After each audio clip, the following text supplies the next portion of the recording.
Finished this last night. This is the best that I could do to get this clean, and compared to what it was, even though it's not perfect, this is virtually immaculate compared to what it was. The only thing I don't like is that these seats, these black dots, you can see where they're worn out.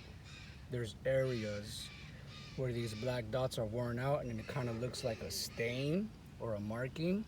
There's like discoloration, but it's where they're worn out. See how they're smaller right here than what it is there? And from far away, it kind of looks like patches. It looks like light patches. Wherever these dots are smaller, there's more beige, and it looks like a beige patch, and it makes the other areas look like they're dirty. So it's like an illusion. You can kind of see it. I don't know if you can get it on your end, but even after scrubbing all of this down, as it was drying, the stains were still penetrating and coming out. So I went over it with a damp rag, a hot rag with water, and just wiping over it and continuing to get the stains as they come out while it's drying in the sun. I was gonna take these covers off and just throw them in the washer and put it back together, but there's hooks that hold these covers onto the seat. Even after you really saw the clamping and stuff, this has Velcro here, but this line and the other line, it has hooks, and it's not a problem. You know, I've done that. I've uninstalled it and put it back in, but you know, this looks a lot worse on the phone than it does in person. It's times like this. It's times like this that I analyze everything once it's already put together and see what it looks like on phone. And these stains, whatever didn't come out, stands out right now. In which case I would come back with hot water and some OxyClean with a brush and scrub it and get more of it out. See how good of a job I can do. But this was done with degreaser and a pressure washer, and I only charged $100. Okay, to do this. This car was it had mildew. It had fungus and mildew in here, and it smelled so bad you couldn't even breathe the air in here. And now it smells like Febreze, and everything is nice and clean. So that's basically what the $100 was for, to remove the mold. Even the backing, which is the fluffy padding that's underneath the carpet, was wet just from being parked. Just from being parked over tall grass for 6 months and not moving or opening the windows or anything. All the condensation and stuff just comes into the vehicle and it creates mold. So those, I just air dried them in the sun for like 3 days. Put them in the sun for 3 days so they dried out, and I threw it back in there. This stain, this is still a little wet. I tried getting the stain out even after I put the carpet back together with everything. I tried getting the stain out, and it just like keeps reappearing. I don't know if it has anything to do. I don't know what it's got to do with. I don't know what it is, but I can't invest too much time and do any more of a better job than this, because they can't afford more than $100 to get this interior looking good. And it took me 3 days, working 8 hours a day. It took me 3 days to disassemble this, scrub it all down, pressure wash it, and put it back together. These seat covers would have came out probably a little bit better if I would have just removed them. Okay, but like I said, the installation with those steel hooks that are in there that you have to undo and then clamp them back in, I can't do all that for $100. This I could paint, I could reupholster that, but the funny thing is when you mention to somebody, you know, I can do this for you, I can reupholster that and whatever, they expect you to do, oh, is that included in the $100? I'm like, no, it's not. When she asked me how much this was costing, and I said $100, she goes, is that for painting the car too? I'm like, you're kidding, right? I mean, really? $100 would probably just cover the sandpaper that I need to do this car. You know, these back door panels aren't that bad. I haven't even like really cleaned them. I haven't even gotten to them. I was just worried about the mold and stuff. So there were some stains.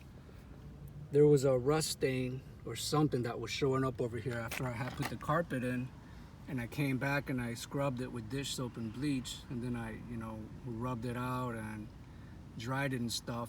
And it's almost indetectable in person, but the phone picks it up a lot better. But in person, that stain, it doesn't even stand out. This green stuff here, in person, I don't even see that green stuff, but the phone picks it up. So I can't get too invested. I can't get too invested, and I can't do things for free. Like these prices, like virtually free, because it hurts business. People don't understand why some things that seem simple cost a lot of money, and some things that looks like a big job, like a big deal, I don't charge a lot of money. And it usually has to do with skill level. It has to do with the tools that you have to do the job, and basically experience. A lot of times, with this auto body and paint, it's really expensive to do a paint job, to do this prep and body in a paint job, because before you start, you have expenses. Before I even start doing this job, I have expenses. If I take a 50% deposit, like I always do, and I go to do a job like this, I don't have that 50% of like cushion, so I can eat and pay my bills and do stuff. It's gonna go for materials. I have some inventory in my garage, but I have to replace that inventory. People think that just because I have the materials, that it doesn't cost me anything to do it. This here I scrubbed and I cleaned yesterday because it was the worst. And like I said, in person it looks fine, but the phone picks up more stuff. This has 125,000 miles, 2005, and it is what it is. It's like, how invested do you want to get when this can easily put a dent in your pocket, It's got potential, for somebody who's doing this for themselves. Like if this was my vehicle and I was fixing this for myself, then yeah, it doesn't matter that I have materials already and I'm going to use them to do this job. It's not going to hurt my pocket because I have the materials, and even though I'm going to have to pay to replace those materials in the future if I'm going to keep doing side jobs at home, this pays off for it. So the loss that I take in materials for this job, it gives me a brand new used car basically. But when the brand new used cars for somebody else, I need to make a living, because I'm not going to use up all those materials and give it away for somebody to have a new car, and I'm not eating. I got to eat. I got bills. So that hood, I told her, if you get me another red hood from the junkyard that's not rusted like this, can I zoom in? Okay, that's not rusted and pitted like this, I can take off $400 from the price for the paint job.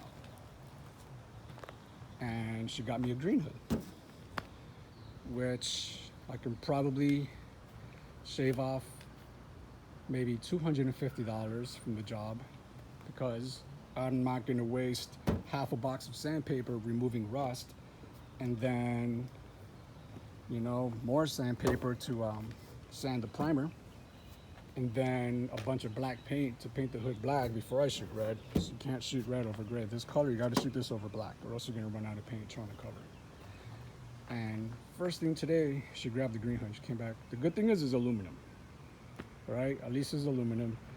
This is steel. I don't think these cars come with steel hoods out the factory, but this is a very heavy hood, so it might be. But look at that. Okay.